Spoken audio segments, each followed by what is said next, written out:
होंगे इस बार के चुनावी वादे, किसकी आएगी सत्ता, क्या जनता को मिलेगा सही उम्मीदवार, किसे चुनेगी जनता इस बार, किसकी बनेगी सरकार, कौन बनेगा भारत का पंत प्रधान। चुनाव की हर खबर सिर्फ डेली न्यूज पर। नमस्कार, मैं मीनल। डेली न्यूज में आप सभी का स्वागत है। तो चलिए नजर डालते हैं आज के कुछ मुख्य समाचारों पर। एसएसटी कॉलेज में टीवाई बीकॉम को प्रवेश लेने के लिए मुंबई के कॉलेज के नाम से डुप्लीकेट स्थलांतर सर्टिफिकेट यानी ट्रांसफर सर्टिफिकेट बनाने का अपराध करने से विद्यार्थियों पर पुलिस थाने में अपराध दर्ज किया गया है।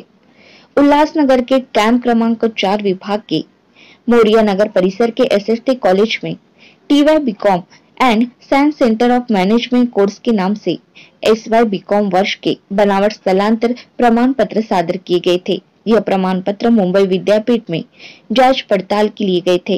इस समय उक्त कागजात फर्जी होने की बात मुंबई विद्यापीठ के निदर्शन में आई। तब मुंबई विद्यापीठ के उप कुल सचिव अशोक खुल इनकी फिरियाद पर विट्ठलवाड़ी पुलिस थाने में 12 विद्यार्थियों के विरोध में धोखाधड़ी का मामला दर्ज किया गया है।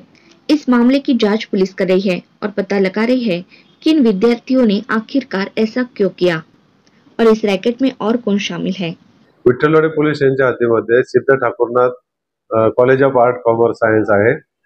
त्या सदर कॉलेजमध्ये 2018 ला काही विद्यार्थ्यांनी टीवाय करता ऍडमिशन घेतलेलं होतं।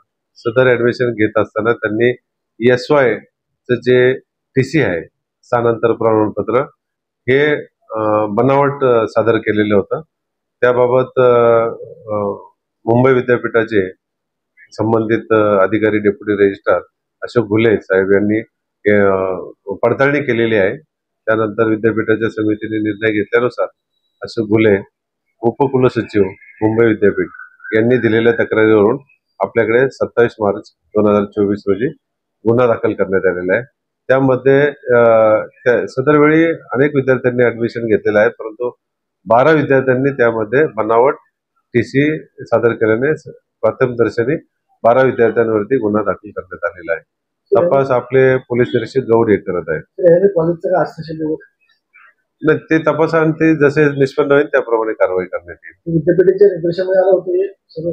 विद्यापीठाचे निदर्शनास आलेलं आहे, त्यानुसार विद्यापीठच ऍक्शन घेत आहे। तो आज के लिए बस इतना ही। कल फिर मिलेंगे इसी समय इसी चैनल पर। तब तक के लिए मुझे दीजिए इजाजत। धन्यवाद।